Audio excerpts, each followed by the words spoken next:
Saludos a todo el auditorio. Estamos con el doctor Antonio Fernández Luzón. Él es especialista en Historia Moderna, doctor en Historia Moderna por la Universidad Autónoma de Barcelona. Y estamos en esta ocasión con el doctor Antonio Fernández Luzón porque además de ser autor de trabajos como la Universidad de Barcelona en el siglo XVI, en 2005, hace algunos años presentó un libro junto a Doris Moreno que se llama De protestantes, visionarios, profetas, místicos y herejes, igual en 2005. Y justo queremos platicar con el doctor Antonio Fernández Luzón respecto a este libro, que es una visión bastante controversial, pero interesante, respecto a esta parte de la historia que no se conoce y que da un poco de luz y da algunas referencias sobre personas que también trabajaron en esta propuesta de una visión digna de vida para el ser humano, pero desde otra perspectiva. En este caso, estamos hablando de la España del siglo XVI, una época donde Felipe II era el rey, y bueno, no quiero andar un poquito más, esto ya lo hará el doctor Antonio, y bueno, bienvenido, doctor Antonio. Gracias. Y bueno, cuéntenos un poco. Nos presentan este libro que resultó fascinante, aprovecho para felicitarlo, este libro me resultó fascinante. Nos presenta tres imágenes diferentes de profetas que se transformaron en místicos y que finalmente fueron sancionados como herejes, que son Francisco de la Cruz, Lucrecia de León y María de la Visitación. Pero bueno, queremos que nos ahonde sobre el tema y bueno, le queremos hacer esta pregunta que es, ¿qué lo llevó a escoger a estos tres personajes? Porque resulta fascinante el tránsito, la conversión que tienen y bueno, cuéntenos al respecto, doctor, tiene la palabra. Bueno, en primer lugar, la fascinación, ¿no?, que suscitaron en mí esos personajes muy atípicos y además pues, el interés por una historia que no sea solo la historia oficial de los reyes, etcétera, sino que rescate del olvido o que rinda tributo a figuras que siempre han estado al margen, ¿no?, de la crónica oficial, ¿eh? Y que, bueno, pues que han sido relegadas a permanecer en la sombra, ¿no?, ocultas, y que no han tenido ningún protagonismo histórico. Y bueno, aunque sea un tópico, es verdad que la historia la escriben los vencedores, siempre no es neutral, siempre se escribe desde una óptica determinada. Y en este caso, pues mi interés radicaba en darles voz a los perdedores. Esos tres casos que usted ha citado, ¿no?, Francisco de la Cruz, Lucrecia de León y María de la Visitación, más conocida por el nombre antonomástico de la monja de Lisboa, celebérrima en su época. Y son tres personajes o tres profetas, visionarios, místicos, fronterizos, porque se mueven bueno, en esa frontera muy fluida, ¿no?, entre las profecías, los éxtasis, en el caso de María de la Visitación, ¿no?, era una santa extática, ¿no?, que quería encarnar en su cuerpo los estigmas de la pasión de Cristo, en la línea más tradicional y más, más ortodoxia. Bueno, entonces, antes de hablar de ellos, yo creo que es importante tener en cuenta que en aquella época la fe en las profecías, la creencia en las profecías, estaba profundamente enraizada, tanto en la cultura culta como en la popular, ¿eh? Los reyes tenían astrólogos, Nostradamus, el Así es. famoso Nostradamus, el de las centurias, fue astrólogo de Catalina de Médicis, de la reina de Francia, y predijo, pronosticó la muerte del rey inesperada en un torneo, la muerte de un hijo, etcétera. También Felipe II tenía o daba cierto crédito a los astrólogos. Bueno, en cualquier caso, existía una creencia muy intensa, era casi artículo de fe lo que decían los profetas. Y esa creencia venía avalada pues, por la autoridad del Apocalipsis de San Juan, del libro del profeta Daniel y otros textos bíblicos. Sin embargo, la Iglesia siempre se enfrentó al dilema de discernir, ¿no?, si las profecías o las visiones eran obra de Dios, del demonio, o bien provenían de la imaginación humana. Y claro, la distinción entre un profetismo loable y otro peligroso era muy difícil. Claro, Lo,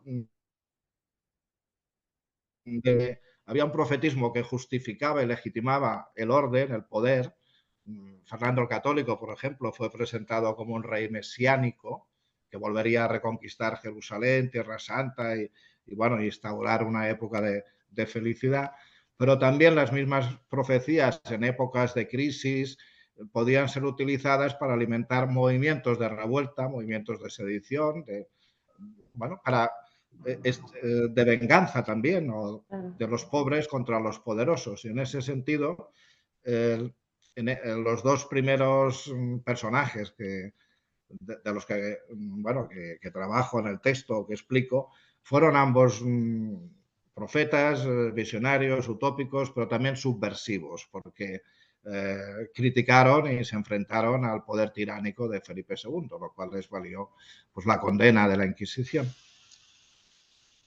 Así es, ¿no? Y realmente el tránsito que hace entre la política, la religión, este esfuerzo del ser humano que se abre paso, sin importar que fuera la Edad Media, para buscar la dignidad de la forma de vida humana, creo que nos plantea posiciones existencialistas, que en el caso, por ejemplo, de Francisco de la Cruz es bastante ambicioso y me parece un poco progresista respecto a la época. Y por ahí quiero hacerle la siguiente pregunta.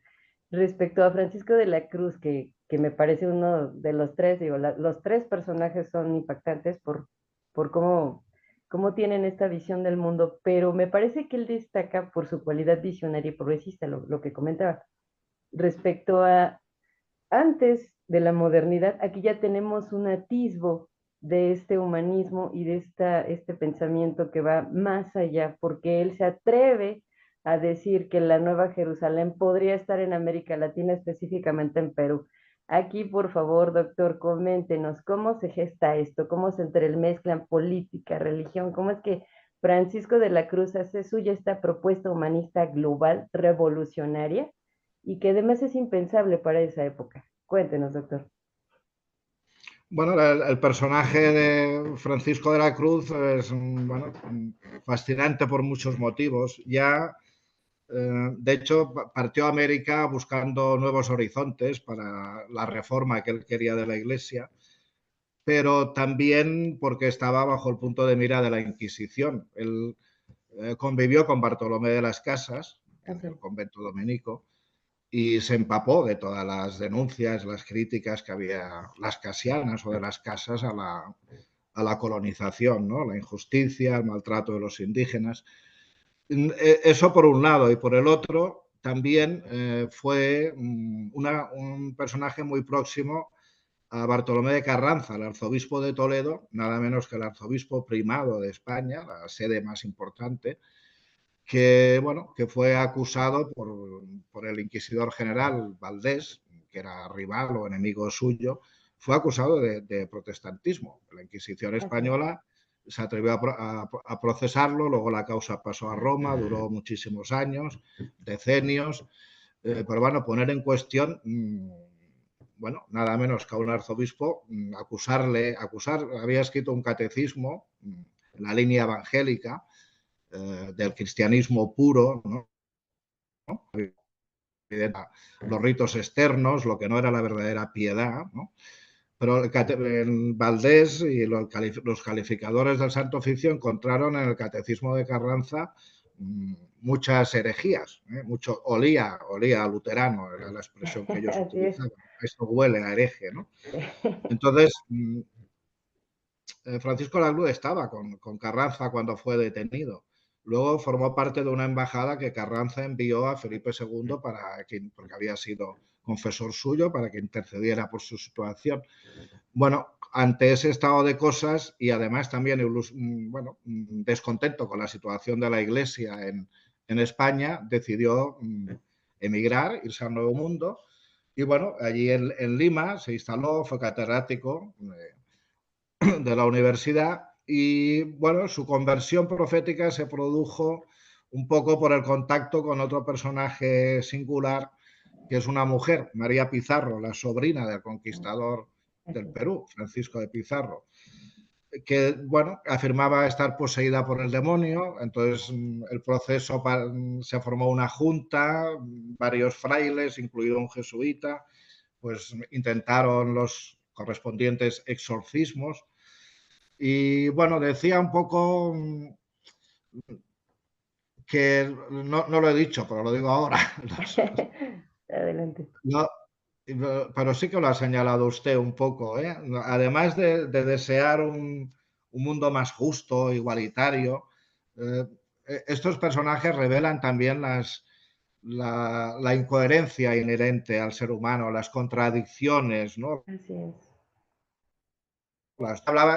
Francisco de la Cruz se atrevió a soñar con un mundo más libre, más justo, pero también mm, bueno, que superaba incluso al protestantismo, en el cual pues la iglesia no fuera la iglesia represora de las pasiones, de los sentimientos amorosos, etcétera. Bueno, el caso de María Pizarro para Francisco de la Cruz fue lo que le reveló. En lugar de considerarla endemoniada, ella afirmaba tener visiones de ángeles, también de demonios. La había poseído un demonio en forma de íncubo, ¿no? El demonio íncubo toma la forma de varón para yacer carnalmente con una mujer. Al revés, puede ser súcubo y Una adoptar la mujer. forma de mujer y yacer con un hombre, ¿no? Ujú. Y bueno, en realidad lo que tenía era relaciones con uno de los exorcistas, con un jesuita, que bueno, que la dejó embarazada y bueno, y luego el jesuita Luis López, pues la convenció de que el demonio le suministró un bebedizo negro, una pócima, en definitiva abortó una criatura viva que, que dice, según ella describió ante la Inquisición, la arrebató el diablo, ¿no? Sin embargo, para Francisco de la Cruz, dentro de su visión mucho más abierta de la sexualidad, pues era una mujer, una visionaria y daba crédito a sus visiones, ¿no? Entonces, él mismo también tenía sus contradicciones, porque había tenido un hijo con Leonor, con una mujer casada, ¿eh? Así es. Entonces, ese hijo él afirmaba que sería. Y bueno, el problema es que bueno, empezó a defender a los indígenas, a denunciar, como hacía Bartolomé de las Casas en sus sermones, en sus prédicas, no solo en la cátedra, sino también en el púlpito, en la iglesia, pues que los indios del Perú eran injustamente maltratados por los españoles, que decía que los indios del Cuzco afirman que en el mundo se ha de volver lo de abajo arriba y lo de arriba abajo, ¿no? Ujú. De manera que los mayores sean menores y los menores y abatidos mayores. Y la base de sus profecías fue considerar que los incas eran descendientes de las 10 tribus perdidas de Israel. Así Todas es. las profecías apocalípticas, mesiánicas, se basaban en en la destrucción del mundo existente, en evitar la venida del anticristo y recuperar el reino de la mítica Jerusalén, ¿no? El reino de Dios. Así Entonces, es. para Francisco de la Cruz, los incas eran los descendientes de las 10 tribus perdidas de Israel y exhibían una pureza espiritual exenta de toda la hipocresía y la maldad propia de los europeos. Por lo tanto, eran los elegidos mm, por Dios, ¿eh? Y entonces él se proclamaba, bueno, profeta, de Dios, y que Dios le había transmitido a través de las revelaciones de María Pizarro, que iba a destruir la iglesia de Europa, la iglesia de los cristianos gentiles, porque las Indias eran el pueblo de Dios, el pueblo de Israel, y él había de ser el sumo pontífice y el rey de Israel. Bueno, aún podríamos profundizar un poquito más, pero no sé si cómo vamos de tiempo. El tiempo no nos alcanza, pero bueno, es que Pues quizá que realmente pasemos a otro personaje. así es. Y bueno, estas dos visiones tan contradictorias, bueno, no son contradictorias, sino tan extremas, ¿no? El caso de Lucrecia de León y el caso de María de la Visitación. Por un lado tenemos a una mujer que no tiene ningún problema en usar la cuestión sexual para llegar al propósito que se plantee, motivada o manipulada de alguna manera por su benefactor. Y del otro lado tenemos a una mujer, María de la Visitación, comprometida con una pasión, como bien decía al principio, que es ese querer convertirse en el Cristo, pero además no lo hace con una intención ególatra, sino, aunque podría parecernos, ¿no? En algún punto, que hay esa vanidad, sino con un compromiso de bondad, de amor al prójimo, esta propuesta que las dos tienen de manera diferente, de conseguir y llegar a una meta, un propósito, un enfoque, pero además son mujeres que se abren paso y se abren camino en una época en que era imposible pensar que una mujer hiciera eso. Sin embargo, lo hacen a partir de este proceso, ¿no? De este pasar de lo sagrado a convertirse en lo profano, porque a final de cuentas son acusadas como herejes. No obstante, en algún punto llegan a tener sus seguidores, se vuelven personajes públicos, famosas, y representan, llegan a representar una amenaza al poder del rey y de la iglesia, a Felipe II y al Papa. Entonces, bueno, ahí tenemos estos dos personajes. Platíquenos, doctor, ¿qué pasa con ellas, con Lucrecia y con María? Bueno, la principal diferencia entre ambas es la que ha señalado usted ahora mismo, y es que Lucrecia es un caso un poco atípico de profeta. Las profetisas solían ser místicas, como María de la Visitación o Catalina de Siena, etcétera, etcétera. Bueno, mujeres que practicaban la santa anorexia, digamos, ¿no? Que hacían ayuno, que se mortificaban, que llevaban una vida ejemplar y, por supuesto, eran o beatas o monjas o religiosas. En cambio, Lucrecia es en el género masculino se encuentran más hombres profetas que no son religiosos, pero el género femenino es muy extraño, ¿no? Por la supeditación de la mujer. O sea, a la mujer se le exigía siempre un plus de religiosidad, ¿no? Y de ascetismo. Entonces, esa es la característica de Lucrecia, es que fue una profetisa laica y además hedonista, que no tuvo, como usted ha comentado hace un momento, ningún empacho en Así dar es. rienda suelta a sus pasiones, en utilizar, bueno, la gran duda es que si lo que sabemos de Lucrecia es real o no lo es, porque lo que conocemos es, Claro. en realidad, los tres personajes los conocemos a través de los archivos inquisitoriales, por las causas y los procesos que se les incoaron, que se les abrieron, ¿no? Así Y es. la Inquisición era extremadamente exhaustiva y minuciosa. Entonces, registraron en el proceso los 400 sueños, más de 400 que la relación entre el sueño y la profecía también es muy común, ¿eh? Pero claro, la gran duda cuál es, ¿era realmente esa la voz de Lucrecia o eran los transcriptores, frailes, cultos, ¿no? Que formaban parte de un grupo que apoyaba a Antonio Pérez? Sería complicar, bueno, Antonio Pérez, que había sido ministro de Felipe II, al final fue perseguido por el rey, porque, bueno, pues con la complicidad del rey asesinaron a don Juan de Austria, pues como Así es. denunciaba el secretario de don Juan de Austria, Escobedo, con la complicidad del rey, de la princesa de Éboli, la famosa princesa de Éboli, y el propio Antonio Pérez. Finalmente, bueno, convencieron al rey de que don Juan de Austria, su hermanastro, un héroe, ¿no? El héroe de Lepanto, etcétera, pues lo Ujú. estaba traicionando. Quería invadir Inglaterra en contra de la opinión del rey, etcétera. Y bueno, luego Felipe II lo que hizo fue perseguir a Antonio Pérez, que huyó a Aragón, allí lo persiguió la Inquisición, luego se exilió y fue uno de los creadores de la leyenda negra, ¿no? El que difundió pues, que Felipe II había ordenado matar a su hijo, el príncipe don Carlos, Así es. también a Isabel de Valois, a su tercera mujer.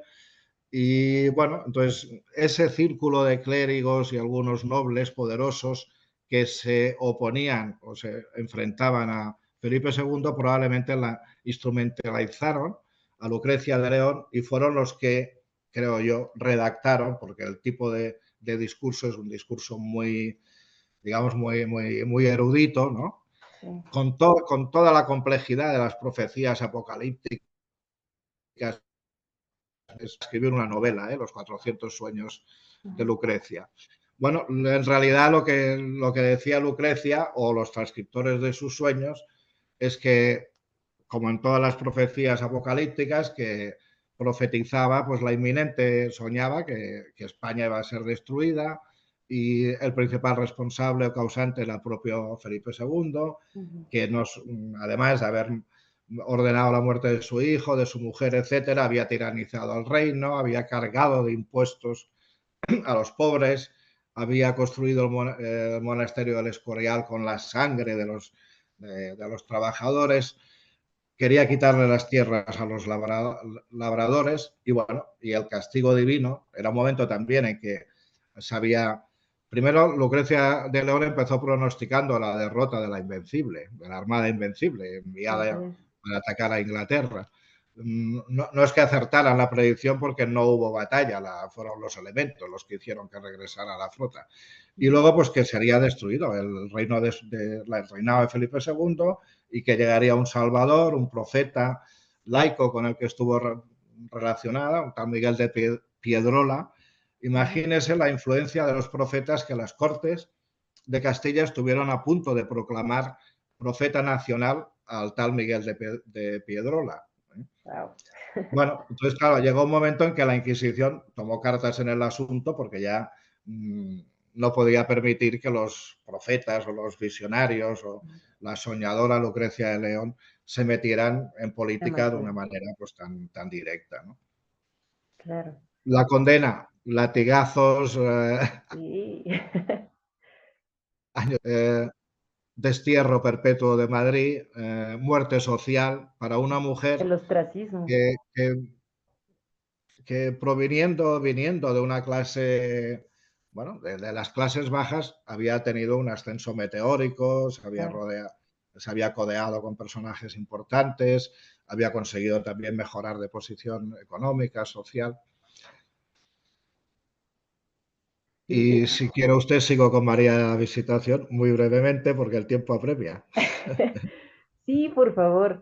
Este personaje que a final de cuentas, debo confesar, da ternura, porque es Ciertamente, totalmente un ciertamente. retrato de bondad humana, de dignidad, de buscar este ser perfecto, pero creo que encarna esta postura filosófica existencial del misticismo. Creo que de los tres es quien más encarna esta parte, entonces, de esta Sí. experiencia mística, ¿no? Que ella misma se fue construyendo porque además lo asumió como como su vida propia, como un destino, como una parte de la cual era impensable desapegarse y lo asumió con todas las consecuencias. Cuando vino el castigo de la Inquisición, no en ningún momento se eximió de esa responsabilidad, ¿no? Entonces realmente es un personaje también fabuloso y fascinante. Cuéntenos. Bueno, usted ya lo sabe todo. Usted No, para nada, para ya nada. no, realmente sí. Yo cuando leí un comentario, el comentario que usted me envió, es verdad, es un personaje, pues eso, que inspira compasión en el buen sentido, de compartir su. Ella se lo jugó toda una carta, la vía ortodoxa de la santidad, encarnar las marcas, los estigmas, ¿no? Impresos sobrenaturalmente en su cuerpo, ¿no? La corona de espinas, la llaga en el costado, los clavos en las manos. Y por lo demás era un ejemplo para todas, mortificación, ayuno, disciplina, obediencia, y siempre sin apartarse nunca de la ortodoxia. Por lo tanto, la propia Iglesia Católica tenía allí un ejemplo para hacer propaganda, ¿no? Y realmente tanto el cardenal Alberto, el inquisidor general de Portugal, el virrey, el papa Clemente XIII o XIII, el propio rey Felipe II, vieron en María de la Visitación, más conocida como la monja de Lisboa, pues un personaje que podía prestigiar a la Iglesia por su santidad y Claro. por los milagros y otros actos miríficos que se le atribuían. todo el mundo, pues, por efecto placebo, pero todo el mundo que entraba en contacto con algún paño en el que había gotas de sangre de ella, etcétera, si no se curaba, experimentaba una gran mejoría. Así es. Los problemas para María de la Visitación fueron dos. Su conducta realmente es admirable, ¿eh? Y luego en la expiación, cuando es condenada por la Inquisición, encerrada en un monasterio de por vida, privada de voz, de palabra, de todo contacto con la comunidad, o sea, sometida a un régimen de aislamiento, su comportamiento expiatorio, su actitud siguió siendo tan edificante que las propias monjas una santa y finalmente el cardenal Alberto la indultó después de 3 años. Pero ¿por qué? Porque tuvo problemas con la Inquisición y con las autoridades civiles, eclesiásticas, que la habían admirado, ensalzado y utilizado también para la Así es. propaganda. Pues por dos cuestiones. Una, porque empezó a defender la independencia de Portugal, que había sido anexionada por Felipe II, y ella afirmó que el reino de Portugal no pertenecía a Felipe II, sino a la familia de Braganza, y que si el rey no restituía el trono que justamente había usurpado, Dios lo castigaría, ¿no? La fuerza de la profecía. Entonces, de alguna manera ya encarnaba el sufrimiento del reino de Portugal a través de las llagas, ¿no? Así es. Y de los estigmas de origen milagroso. Algunos llegaron a ver en ella una especie de Juana de Arco que contribuiría a Exacto. la liberación De del reino de Portugal. Portugal, del dominio español. Y eso, evidentemente, una vez que entraban en política, como hemos comentado antes, ya todas Ya, las alertas eran saltaban. herejes, sí. Se les condenaba por herejes, pero en realidad por políticos, ¿no? Y Exactamente. el otro problema que tuvo fueron las monjas del convento. El tener una monja como María de la Visitación, con tanta fama de santidad, Sí. pues era muy beneficioso. Llovían las Limosna. ofrendas, el convento, perdón, de la Anunciada se convirtió en uno de los más ricos, pero también se despertó y suscitó envidia, recelos. Claro. Entonces, un grupo de monjas que además estaban descontentas con el hecho de que la renovada en el cargo de priora sin previa elección, etcétera, empezó a vigilarla continuamente y a denunciar que las llagas, los estigmas no eran reales sino fingidos, que se pinchaba con una aguja, etcétera. Finalmente intervino la Inquisición y bueno, pues sí, la cortó por lo sano, lavó con jabón, le lavó con jabón las manos, restregó con fuerte con Descubrieron esparto todo. y las Sí. llagas milagrosas desaparecieron como por arte de magia. En cualquier caso, tampoco se puede acusar a Lucrecia de León de nada, porque No, las mujeres en su época tenían muy pocas salidas, ¿no? claro. O prácticamente ninguna. Entonces, ¿quién iba a renunciar a una mejora de posición? Y en el caso de la monja de Lisboa, ella lo que quiso era imitar el modelo de santidad que había aprendido y que tradicionalmente era aceptado. Cierto que fingió, pero lo hizo, Sin bueno, pues con la malicia. convicción de que estaba haciendo Algo un bueno. bien. Sí. Se nos acaba el tiempo, doctor. Ha sido un placer charlar con usted. El libro Para totalmente mí también es recomendable, por favor, muy adquiéralo. grato. Es todo un viaje, es toda una experiencia, es fascinante y sobre todo esta visión que nos ofrece, ¿no? De desmitificar esta idea de lo místico, de lo sagrado, de lo profano. Finalmente, política y religión van de la mano. Entonces, Total. agradecer por la labor que hacen los historiadores, en su caso, doctor, por recuperar esta historia que tenemos por ahí extraviada, perdida y que es necesaria para los que hacemos ciencia social y para los que hacemos filosofía, porque sin ustedes, francamente, muchas de las reflexiones filosóficas no podrían hacerse, mucha de la ciencia social sería impensable y creo que hay que seguir trabajando en este esfuerzo multidisciplinario. Así que le reiteramos nuestro agradecimiento a la Universidad Autónoma de Zacatecas y lo felicitamos por su libro y por favor, lean el libro del doctor Antonio Fernández Luzón, totalmente recomendable. Muchas gracias, doctor. Muchas gracias a usted, Azucena. Sin historia de la filosofía no habría filosofía, pero sin filosofía de la historia no habría historia tampoco. Exactamente, van de la mano, no pueden desvincularse. Ha sido Pues un placer.